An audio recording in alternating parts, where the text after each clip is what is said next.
Operation सिंदूर के बाद से रक्षा मंत्री राजनाथ सिंह के बयान मीडिया में लगातार सुर्खियों में रहे हैं।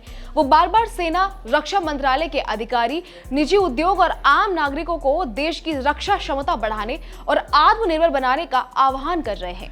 उनके भाषणों में एक पावर रिलेटेड थॉट्स बार बार उभर कर आता है। न केवल सेनाओं को बल्कि पूरे देश को भी प्रोटेक्टेड वॉर की तैयारी रखनी चाहिए। वो युद्ध जो कुछ दिनों का भी हो सकता है या रूस यूक्रेन जैसे संघर्ष की तरह कई सालों तक खिंच सकता है। गोला बारूद की क्षमता पर चिंतन करते हुए पिछले दशक की यादों में तत्कालीन थल सेना प्रमुख जनरल वीके सिंह की चिट्ठी आती है, जिसमें केवल 10 दिनों के वॉर स्टॉक का जिक्र था। लेकिन अब स्थिति में बड़ा बदलाव आया है।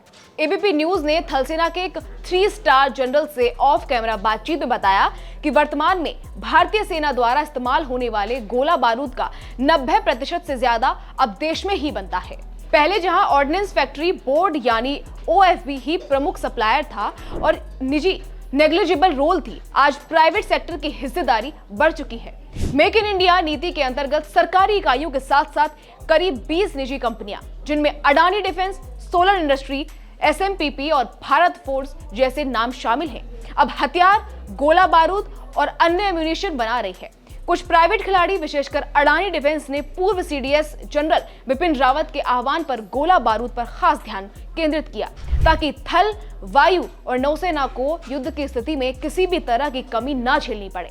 भारतीय सेना लगभग 175 प्रकार के अलग अलग गोला बारूद का उपयोग करती है, पुराने कैलिबर से लेकर उन्नत प्रिसिजन म्यूनिशन तक, और इनमें से 134 कैलिबरों के एम्यूनिशन अब डीआरडीओ, रक्षा, पीएसयू और निजी क्षेत्र से देश में निर्मित होते हैं। राजनाथ सिंह ने यह भी साफ किया है कि निजी कंपनियों को सरकारी फर्मों जैसे कॉम्पिटिटिव माहौल दिया जाएगा। हाल ही में रक्षा मंत्रालय ने डिफेंस प्रोक्योरमेंट मैनुअल जारी कर ओएफबी से अनुमति लेने की शर्त समाप्त करती है, जिससे निजी आपूर्तिकर्ताओं के लिए आदेशों का मार्ग सुगम हुआ है।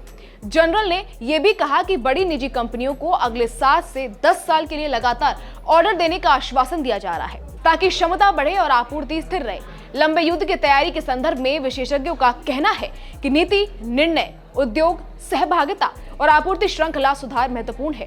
साथ ही गोला बारूद की शेल्फ लाइफ और रख रखाव की जिम्मेदारी अब उत्पादकों पर ज्यादा होगी। उन्हें मेंटेनेंस और रिपेयर का दायित्व भी संभालना होगा।